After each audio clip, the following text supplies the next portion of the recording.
Good afternoon. My name is Dan Scripps, Chair of the Michigan Public Service Commission, and I call this meeting of the Commission to order on May 23rd, 2024 at 1 o'clock p.m. Madam Secretary, please call the roll. Chair Scripps, Present. Commissioner Peretick, Present. Commissioner Carrion. Present. Mr. Chair, you have a quorum. Thank you, Madam Secretary. I see you're joining us from the remote office today, the truly remote office. Today's meeting is being held in person at the Commission's office at 7109 West Saginaw Highway in Lansing, Michigan. We're also hosting this meeting remotely using Microsoft Teams. It is compatible with all browsers except Safari. Telephone relay service is available through the phone option. If you are participating via Microsoft Teams, you may also turn on the live captions by clicking on the More button at the top right of your Teams window, then clicking on Language and Speech from the drop-down menu, and finally clicking on Turn on Live Captions. As indicated in the notice for today's meeting, if we lose the remote connection, the Commission will not recess. The meeting will be recorded and available for future reference on the Commission's website. In addition, the Commissioners can receive comments via mpsc_commissioners@michigan.gov. For reference, this email is also included in today's meeting notice. We will have an opportunity for the public to make comments as provided in the agenda. A few notes about this. Comments are limited to 3 minutes and one per person. If you'd like to make verbal comments, you must do so in person or remotely through Microsoft Teams or call into the meeting by phone. For individuals attending in person and who want to make a verbal comment, please fill out a comment card. I see a number of you already have. Those comment cards are available at the front table near the podium. For individuals participating remotely by Microsoft Teams and who want to make a verbal comment, you may click on the Raise Hand button at any time to be queued up for comment. For individuals participating remotely by phone and who want to make a verbal comment, you may press *5 at any time to be queued up for comment. Public commenters on both Microsoft Teams and on the phone are added to the same speaker queue and will be called upon in the order that they enter the speaker queue. So please do not lower your hand or press *5 again, or you'll be removed from the queue and lose your place in line. To minimize disruptions, attendees participating by Microsoft Teams or by phone will be muted until we reach the time for public comment. The first order of business is approval of the agenda for today's meeting. I move for the approval of the agenda for today's commission meeting. I second the motion. Is there any discussion?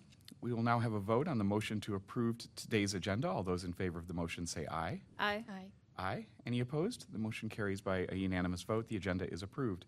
The next item of business on the agenda is approval of the minutes from the April 25th, 2024 Commission meeting. I move for the approval of the minutes from the April 25th, 2024 commission meeting. I second the motion. Is there any discussion? We will now have a vote on the motion to approve the minutes from the April 25, 2024 Commission meeting. All those in favor of the motion say aye. Aye. Aye. Aye. Any opposed?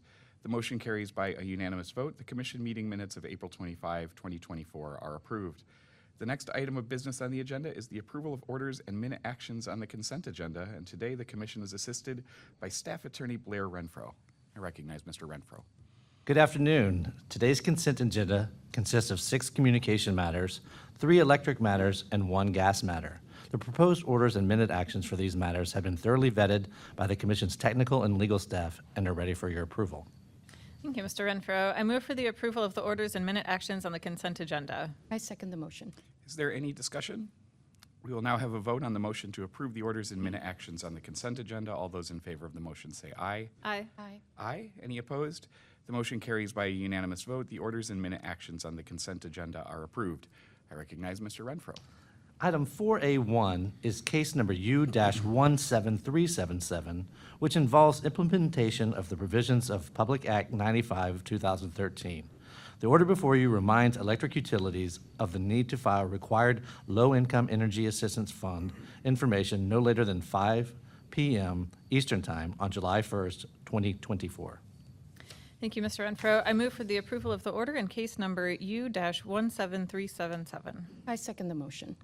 Before we vote, just to note, as Mr. Renfro noted, this is the start of the process by which utilities, including investor-owned electric utilities, municipally owned electric utilities, and cooperative electric utilities, file information that helps us calculate the low-income energy assistance funding factor, which we will do in the course of our July meetings.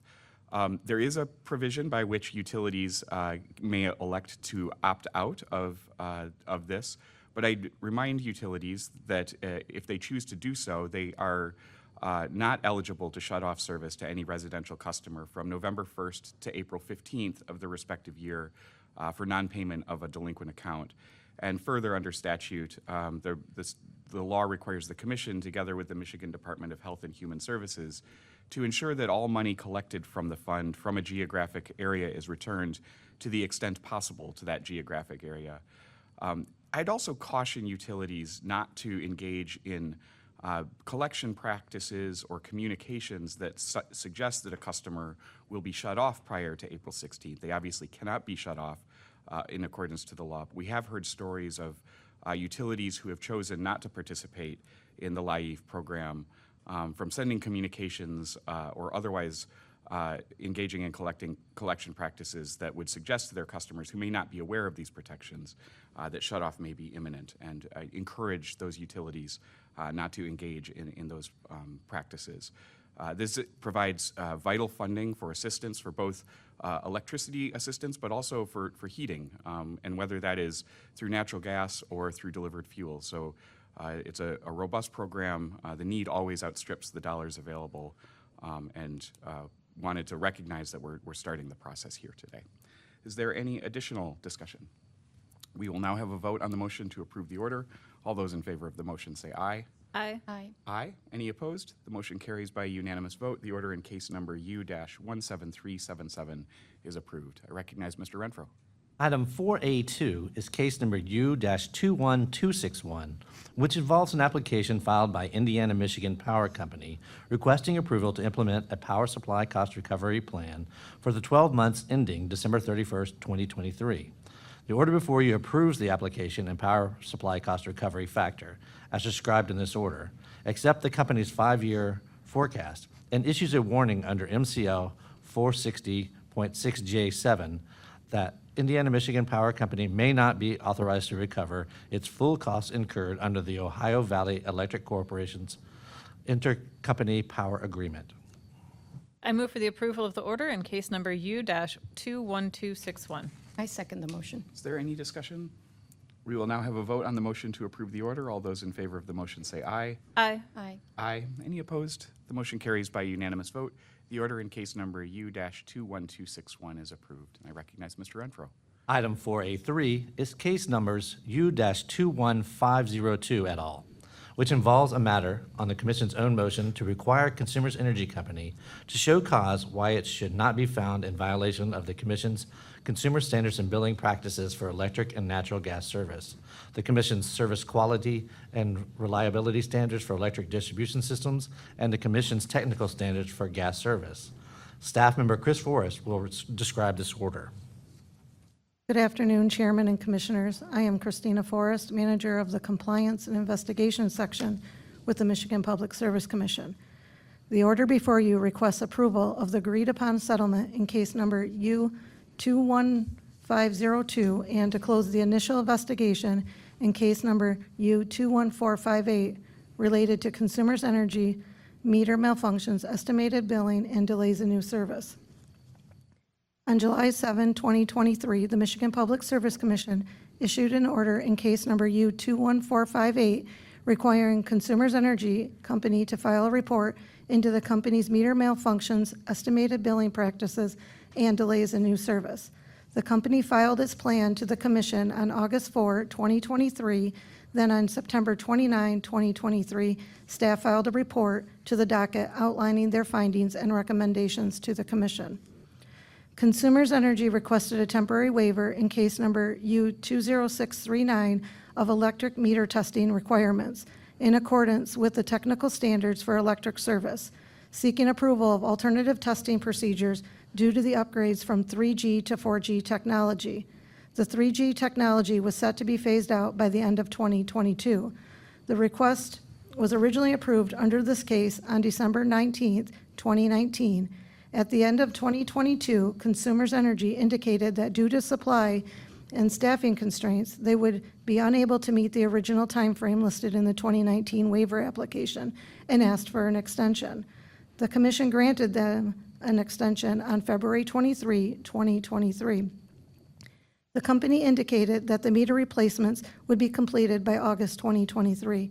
The staff had been assured that Consumers Energy would be able to meet the deadline. During the transition from 3G to 4G technology, the company communicated to staff that some customers would receive an estimated bill. The company was unable to communicate to staff how many customers would receive estimated bills and for how long they would receive these estimates due to delays in metering equipment and staffing. Staff started to receive a number of complaints with customers who received consecutive estimated bills prior to January 2023. It was determined through the Commission complaint process that some of these meters had malfunctioned and customers were unable to read their own meters due to a display error. The number of complaints continued to rise. Consumers Energy failed to disclose to staff that some of these meters were malfunctioning and were unable to read due to a display error. It was apparent from the communication with the company that the 3G and malfunctioning meters were not being replaced in a timely manner. In addition to meter malfunctions and estimated billing, some customers experienced long delays in receiving new services for both electric and natural gas. In 2020, staff started receiving complaints from both residential and commercial customers indicating that Consumers Energy was not complying with the 90% metric as outlined within the technical standards for both electric and natural gas. As a result, due to the severity of the issues, the Commission opened a Commission's own motion in case number U-21502 on October 24, 2023. The company then filed a response to the docket stating it was also not satisfied with its own performance related to the matter and would not contest staff's enforcement recommendations, but focus on the remaining issues and validate that it would not occur in the future. Over the course of these two cases and currently, staff continues to work directly with the company, ensuring that no customer is negatively impacted by these issues. The company has shown significant improvements over the last year, addressing key areas that were some of the main drivers in the order. Consumers Energy has shown that they've had a significant reduction in customer estimations, meter malfunctions, and delay of new service. As a result, the parties in this case reached a settlement outlining various measures in front of you today. It was agreed that Consumers Energy will be required to pay a penalty of $1 million for actions taken, will disclose all pertinent information to the Commission that may affect a determination, will not recover any costs associated from this proceeding or the $1 million penalty in a future rate case, and will report semi-annually for 2 years demonstrating the company's performance. In addition, added guidelines for new service installations will be implemented, and if the company is able to recover any monies from the meter supplier, they are required to record any future monetary proceeds from the claim in the next rate case and pass them on to customers. At this time, staff is not requesting closure of case number U-21502 until Consumers Energy fulfills its obligations within the settlement. In summary, staff notes the importance of customer complaints in shedding light on concerns and uncovering violations of the Commission rules. This case is similar to others in which a set of complaints lead to a staff investigation into whether more widespread violations were taking place, ultimately resulting in a show cause order and fine and corrective actions included in the settlement agreement before you. Thank you, Ms. Forrest. I move for the approval of the order in case numbers U-21502 et al. I second the motion. Is there any discussion? Yeah, thank you, Chair. I'd first like to thank you, Ms. Forrest, and the whole staff team who worked on this case for your diligence on this investigation and bringing it to the resolution that's before us today. I was at that public hearing in Jackson when a few nearby Consumers Energy electric customers printed out their electric bills and brought them to the public hearing and then showed them to me. The printouts that they brought showed that their electric bills were estimated bills dating back 6 months or more, meaning that the company was not billing the customers on the electricity that they actually used, but on an estimate of what the company thought the customer might have used. We hadn't heard anything from the company about the issues with estimated billing, and our billing rules clearly state that no more than 2 consecutive estimated bills can be issued to a customer in a row. So I assumed that this was likely a misinterpretation or just a few isolated instances. If this was a broader issue, as their regulator, I certainly had expected the company to have told us about it at that point. Like we do for every public hearing, we had come prepared with a team of customer assistance team members who had set up a table at the entrance to the room to answer any potential questions from any members of the public who attended the hearing. And that our customer assistance team talked in depth to the customers who took the time to drive out to the public hearing and show us their bills and documented what they were shown. Our excellent compliance team took that information from the customers back with them and quickly realized that this was not isolated. This was a significant problem for Consumers Energy. Utilities have a fundamental job, measuring the amount of electricity used and then accurately billing their customers. There was clearly a failure here, and this $1 million fine and the corrective actions required in the settlement agreement will hopefully ensure that this doesn't happen again. And in closing, just like Ms. Forrest did, I'd like to highlight the importance of the public comment and hearing directly from customers. As you can see from this fine today, we listen and we take action on what you tell us. Thank you, Commissioner Peretick. Is there any additional discussion? I certainly echo those comments. We'll now have a vote on the motion to approve the order. All those in favor of the motion say aye. Aye. Aye. Aye. Any opposed? The motion carries by unanimous vote. The order in case numbers U-21502 et al. Is approved. I recognize Mr. Renfro. Item 4A4 is case number U-21568, which involves a matter on the Commission's own motion to implement the provisions of Sections 22 through 49 of Public Act 235 of 2023. The order before you addresses the comments filed in response to the April 25th, 2024 order in this docket and approves the amended Renewable Energy Plan filing requirements and template attached to this order as Exhibits A and B. Thank you, Mr. Renfro. I move for the approval of the order in case number U-21568. I second the motion. Is there any discussion? We'll now have a vote on the motion to approve the order. All those in favor of the motion say aye. Aye. Aye. Aye. Any opposed? The motion carries by unanimous vote. The order in case number U-21568 is approved. I recognize Mr. Renfro. Item 4A5 is case number U-21637, which involves a matter on the Commission's own motion to investigate opportunities for improving the process by which the Commission reviews rate case applications. The order before you opens a comment period and suggests areas for discussion. I move for the approval of the order in case number U-21637. I second the motion. Is there any discussion? We will now have a vote on the motion to approve the order. All those in favor of the motion say aye. Aye. Aye. Aye. Any opposed? The motion carries by unanimous vote. The order in case number U-21637 is approved. I recognize Mr. Renfro. Item 4A6 is case number U-21638, which involves a matter on the Commission's own motion to hold a hearing pursuant to the directives of Public Act 231 of 2023 to take comments regarding additional improvements the Commission may make for communicating with the public and explaining Commission activities, expanding accessibility and participation, and enhancing the transparency of Commission proceedings. In addition to the public hearing, the order before you invites any person to submit written, initial, and reply comments on the issue raised in this order or other relevant issues within the purview of this docket. I move for the approval of the order in case number U-21638. I sec. Oh, Go ahead. no, I second the motion. Is there any discussion? Apologies, Commissioner. No problem. Yes, I have a few comments, Chair. Thank you. My remarks on the significance of this proceeding tie directly to the comments Commissioner Peretick made earlier on case number U-21502 et al., specifically in terms of cultivating public trust in both our investor-owned utilities as well as the regulatory process. and hearing and responding to customers and reflecting their needs in the Commission's decision-making process.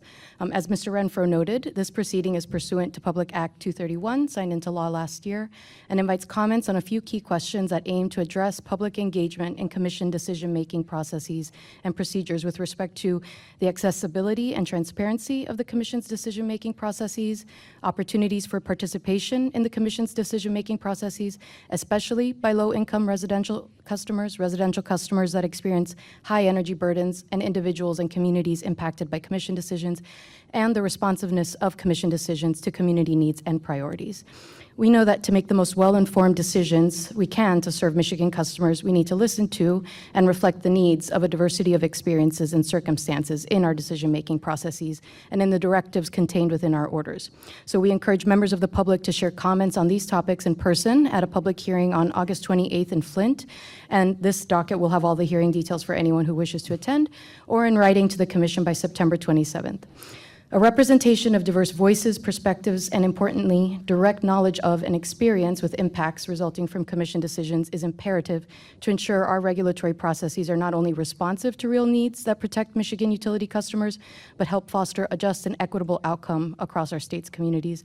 So we are making concerted efforts to improve our outreach to community at the Commission, and I want to thank our staff who work tirelessly to reach as many people through as many modes and avenues for which we have capacity. And I also thank all members of the public for the time and energy they plan and will contribute to responding to our request for comments, and invite the public to connect with the MPSC if you need more help or info on how to ensure your voice is included in this proceeding. And finally, I want to acknowledge and express appreciation for the work of community-based organizations across the state who already serve as great champions for increasing public participation in regulatory matters on an ongoing basis. These organizations and individuals are excellent resources to members of the public who wish to learn more about our work, thanks to their involvement in work groups, initiatives, and cases across the MPSC. So we look forward to receiving and most importantly, implementing the improvements that enable greater public participation in our decision-making process. Thank you, Commissioner Carrion. Is there any additional discussion? We will now have a vote on the motion to approve the order. All those in favor of the motion say aye. Aye. Aye. Aye. Any opposed? The motion carries by a unanimous vote. The order in case number U-21638 is approved. We've now reached the time reserved for members of the public to address the Commission. As mentioned in the notice for today's meeting, we will take public comments in the following order. First from individuals attending in person, and then from individuals participating remotely, either through Microsoft Teams or the phone, who have entered the speaker queue. As a reminder, this public comment period is for commissioners to listen to comments and concerns and not to answer specific questions. When providing comment, please indicate your name and where you live if you're willing to share so that we have it for our records. And again, please limit comments to one per person and keep them brief, no longer than 3 minutes, so that we have a chance to hear from all who would like to comment. We do have 4 comment cards so far. If there are others who would like to provide comment, you can still grab a comment card up there and just bring it up to us, and we'll make sure that you get added, and then we'll go to the virtual options.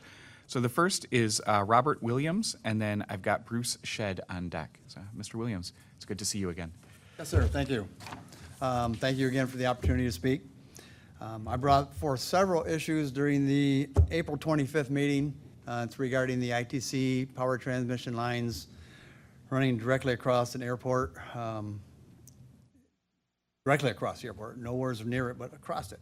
The residents, I've talked to several of them on the proposed route, are personally much outraged about the whole project.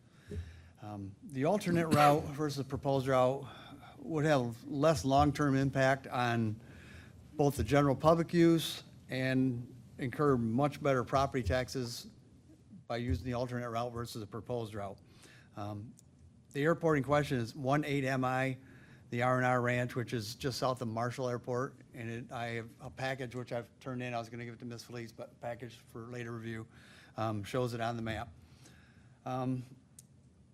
The airport I'm a manager of provides pilot training for new pilots and older pilots that want to learn new skills, and it also has 2 houses on it right now. Eventually, the future plans for up to 5 houses with aircraft hangars. So the future development plans for construction for the 5 residents with aircraft hangars, if this proposed route is used, the airport will cease to exist. No more houses will be built. The income to both state and local property taxes will substantially decrease as no more houses, plus the value of the land itself goes down. the lines on one of the items in the package. They show the line, which they have on their website. The surveyors came out a few weeks ago and actually put survey flags in the ground, and it's not anywhere near what it shows on their chart. It's probably about approximately 150 feet from the house in the center of the runway. After reviewing that route on the Google Earth, on EarthView maps, I'd like to put forth another option. By looking at the paperwork, if the north-south portion runs approximately 3 miles further south before taking approximately a 225-degree turn to the southwest, by initiating that change, it actually makes the route shorter, and substantially less impact on woodlands and on wetlands, which it's going through. It also gives the airport a 20-to-1 minimum glide ratio, which under the Michigan Tall Structures Act for airports requires a certain distance offset for the planes coming in and or departing. That's about 3,300 feet or 5/8 of a mile east of the runway. There's a comment card in there from Mr. Joe Best, which I don't think has made it yet. He was delayed. He called me due to an aircraft issue. He was coming. He is the airport manager for Coldwater, Michigan. And they actually, to show the lack of respect for airports, came across 2 approaches of his airport. Now, this is a big airport, and paralleled right down alongside a runway, which they have, after getting Mead Hunt involved, they have actually said they would move it around it. He may still show up, I'm not sure. But anyway, that's kind of my comments today. Thanks again for your time. And also, if the team reviewing the paperwork I'm turning in would like, I'd be glad to meet with them, explain in detail what they may not know what they're looking at. And there's also some comments from our township. They had a resolution on it, and there's also from some of the people for the airport and some of the neighbors that have wrote letters to ITC. So, thank you very much. Thank you, Mr. Williams. And I have put Mr. Best at the end. We'll see if we can get him in by the time he gets here. So, and I think that Mr. Wilson, sitting behind you, has the packet of information that you shared. Appreciate that. Bruce Shedd, and then Mary Knapp. Good afternoon. My name is Bruce Shedd. I live east of Teconcha, Michigan, on our 180-year-old family farm with my wife, Pat. I'm here to address the same case, U-21-472, the Helix to Hipple transmission application. With this transmission line slated to cross our family farm, I have 5 points I'd like to share with you today. Point 1 is about bold transmission line design. Fort Wayne and Northern Indiana have used this single convex arm 345 kilovolt transmission lines that are a third shorter than traditional monopole designs. Bold transmission line design should be required and considered for any new long-range transmission lines in Michigan. This advanced technology allows poles to be only 99 feet tall, which are about tree height, and much shorter than the 150-foot monopole design that is considered for this project. Other benefits of the bold transmission are the shorter tower height requires less right-of-way, increases power delivery capability, and decreases electromagnetic field levels. As with most advanced technologies, there are additional upfront costs. But the benefits to adjacent property owners over the long-term life of this project and for ratepayers will far exceed the additional cost. More information can be found at boldtransmission.com. Point 2, I believe that the ITC had told us that there was many routes that they had considered for this. I think there are 2 alternate routes that the Michigan Public Service Commission and ITC should reconsider. Alternate 1 is Michigan and Indiana already has a Helix to Hipple transmission route that is the alternate route noted in the 2021 MISO transmission expansion plan. This route runs from the Helix substation through Argenta, Weed Lake, Elkhart substations, and then to the Hipple substation. This existing right-of-way could be upgraded instead of having to require new right-of-ways to be purchased for the proposed transmission line. Alternate line 2 is ITC recently updated a 138 kilovolt line, which the commission approved, from the Verona substation near Battle Creek to the Batavia substation near Coldwater. This upgraded route would be an excellent opportunity to use 28 miles of existing north-south ITC right-of-way across Calhoun and Branch counties. I question why ITC needs a second right-of-way across Calhoun and Branch counties when one already exists. Point 3, local infrastructure funding. ITC has chosen to route through DeConcha and other townships with limited financial resources. If ITC expects to use our local roads for service drives for their lines, a funding mechanism needs to be in place to provide for upgrading our roads to Class A before this application is approved. Point 4, the proposed route through Branch and Calhoun counties will be a major disruption to adjacent farms, major wetlands, open spaces, and households, especially in the DeConcha area. There are 6 lakes in the DeConcha area that the line will be located within 1,000 feet.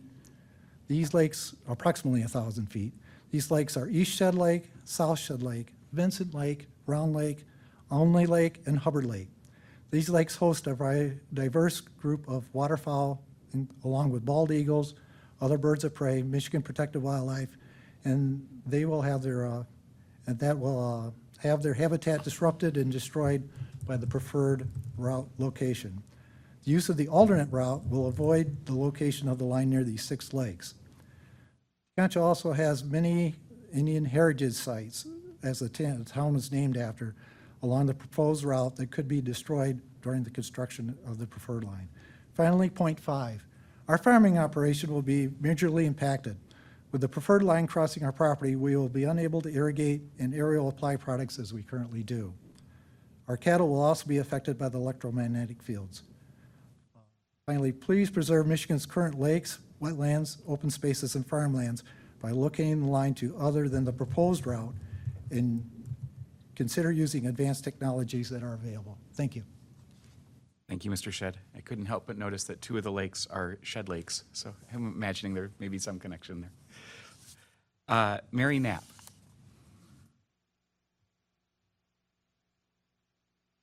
Good afternoon. I'm here about the Helix Hippo power line placement, case number U21472.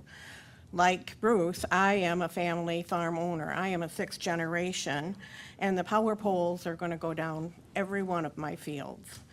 Before I found out about this project, I had applied to the state of Michigan to have my land put in the conservation easement program for farm and open space preservation.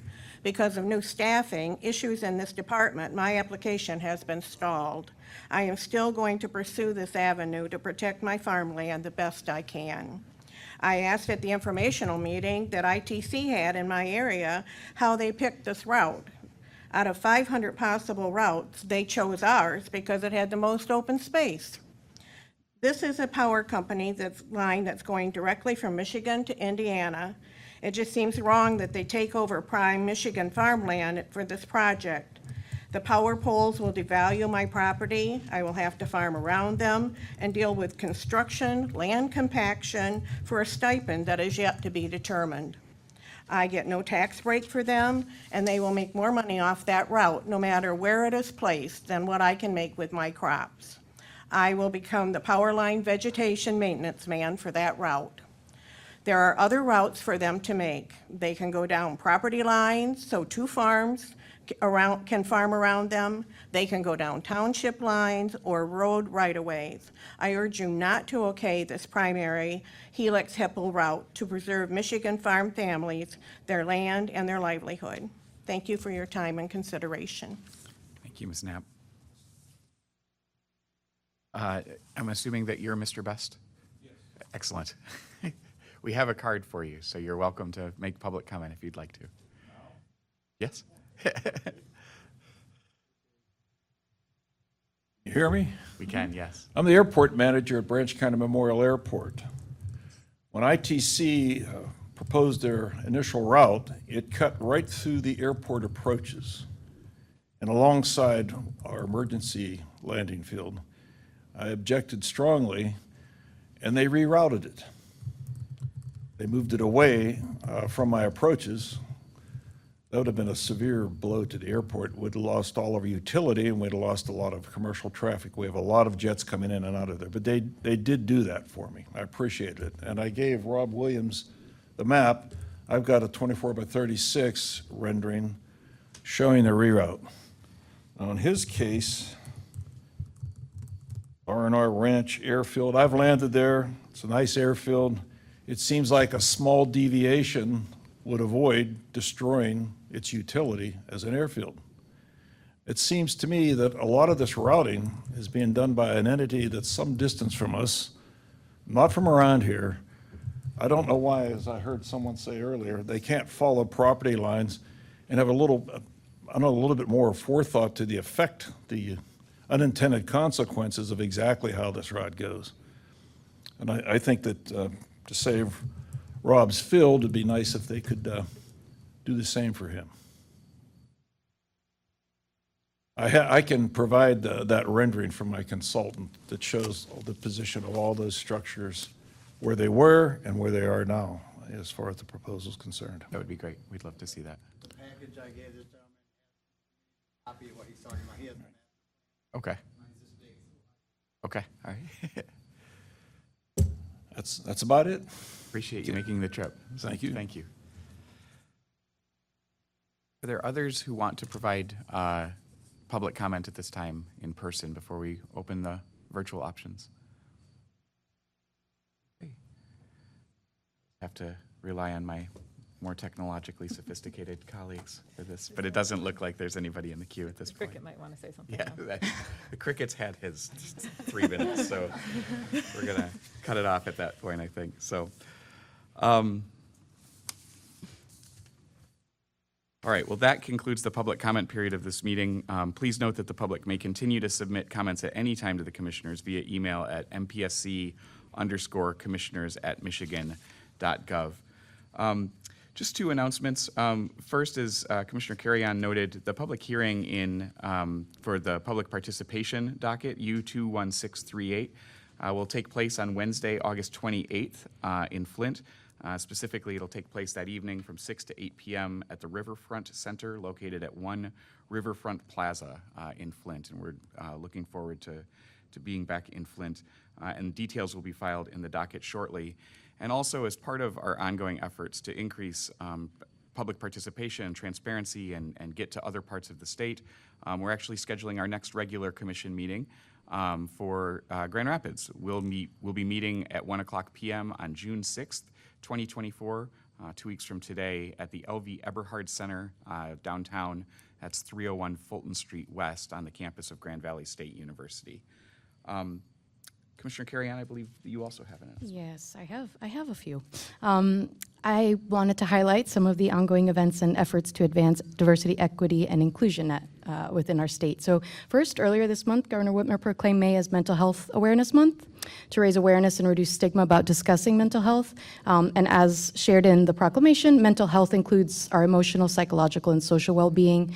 It affects how we think, feel, and act, and also affects how we handle stress, relate to others, and make choices. So in Michigan, the state prioritizes mental health and safety by investing in resources to help people respond to any mental health challenges, to build strong workplaces and strong communities. And so I just wanted to share that we do have a mental health in the workplace hub for resources and strategies to help both employees and employers address mental health in the workplace. And I encourage anyone interested to check out those resources to see if anything may be useful or helpful. And then second, while we are still in May, I wanted to wish everyone a happy Asian American Pacific Islander or AAPI Heritage Month. I heard there's a food sampling in Lansing later this month, but it's already sold out, and it's pretty cruel of me to mention it without any hope of registering, but that's okay. There is an opportunity for any state employees and contractors who are interested in celebrating at a virtual event on May 28th called The Significance of Food and AAPI Cultures, Food as a Link to the Past and an Anchor for the Future. There will be an exciting panel. Registration is required, so please do register at the State of Michigan Learning Center to sign up so you don't miss it. And as a Filipina identifying person myself, I'm thrilled but not at all surprised about all the food-centric celebrations for AAPI Month. But I did want to end on a final note to emphasize the special and important role that employee resource groups play in the success of achieving diverse and inclusive organizations. At LARA, we have a Latinx, LGBTQIA, African American and Black, and veterans group that anyone interested can join. But if you'd like to propose other groups because you didn't hear something that might interest you here, feel free to reach out to Peter Clark at LARA or Shatina Jones, our equity officer at the MPSC. And that's it. Thank you. All right, and I would just be remiss, I think this is the first Asian American and Pacific Islander month that we've celebrated since you've joined the commission last summer as our first ever Asian American commissioner, so it's extra special this year. That concludes today's meeting. The next regular commission meeting, as I mentioned, is scheduled for Thursday, June 6th, 2024 at 1 p.m., again at the LV Eberhard Center, 301 Fulton Street West on the campus of Grand Valley State University in downtown Grand Rapids. Is there a motion to adjourn? I move to adjourn today's meeting. I second the motion. We will now have a vote on the motion to adjourn the meeting. All those in favor say aye. Aye. Aye. Aye. Any opposed? The motion carries by unanimous vote. The meeting is adjourned. Thanks, everybody.